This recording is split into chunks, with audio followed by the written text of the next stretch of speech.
This channel does not promote any violent, harmful, or illegal activities. All content provided by this channel is meant for an educational purpose only. ATM থেকে bank অ্যাকাউন্টে টাকা তোলা তো এখন জলভাত, কিন্তু তাই বলে পিএফ এর টাকাও তোলা যাবে এটিএম থেকে?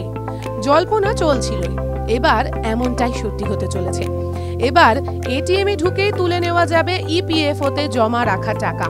বড় ঘোষণা করে দিয়েছেন শ্রম মন্ত্রকের সচিব সুমিতা দাওরা। তাই এখন যেখানে পিএফ এর জমা টাকা তোলার জন্য আগাম আবেদন, তারপর দীর্ঘ অপেক্ষা চলত, তা শেষ হতে চলেছে। আগামী বছরে শুরু থেকেই উপভোক্তারা পাবেন নতুন সুবিধা। কিন্তু এই টাকা তোলার প্রক্রিয়া কেমন, কতটা সহজ বা কতটা জটিল? বর্তমানে কোনো চাকুরিজীবী যদি তার ইপিএফও অ্যাকাউন্ট থেকে পিএফ এর টাকা তুলতে চান, তবে গোটা প্রক্রিয়া সম্পূর্ণ করতে 15 থেকে 30 দিন পর্যন্ত সময় লাগে। যে টাকা আপনি তুলতে চাইছেন তার জন্য এখন প্রথমে আপনাকে সংশ্লিষ্ট পোর্টাল বা অ্যাপে গিয়ে আবেদন করতে হয়। তারপর ফিল্ড অফিসার এটি অনুমোদন করেন। তারপরে আপনার পিএফ এর টাকা নির্দিষ্ট ব্যাংক অ্যাকাউন্টে আসে।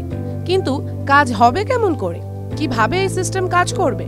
শ্রম মন্ত্রক সূত্রে খবর, গোটা ইপিএফও সিস্টেমকে এটিএম এর সঙ্গে জুড়ে ফেলার প্রক্রিয়া শুরু হয়ে গিয়েছে ইতিমধ্যেই। তবে এটিএম থেকে পিএফ তোলার আগে আপনাকে ব্যাংক অ্যাকাউন্টের সঙ্গে আপনার পিএম অ্যাকাউন্টের লিংক করতে হবে। তবে এটিএম থেকে পিএফ অ্যাকাউন্টের টাকা তোলা যাবে। এর জন্য আপনাকে ইপিএফওর অফিসিয়াল সাইটে যেতে হবে, যেখানে আপনি ব্যাংক অ্যাকাউন্টের সঙ্গে ইপিএফও অ্যাকাউন্ট লিংক করার একটি অপশন পাবেন। বর্তমানে পিএফ অ্যাকাউন্ট থেকে টাকা তুলতে ইপিএফও পোর্টালে যেতে হয়। এরপর ইউএএন এবং পাসওয়ার্ড দিয়ে লগইন করতে হয়। ব্যাংক অ্যাকাউন্ট নম্বর যাচাই করার পর অ্যাকাউন্টের পাসবুক বা চেক আপলোড করতে হয়।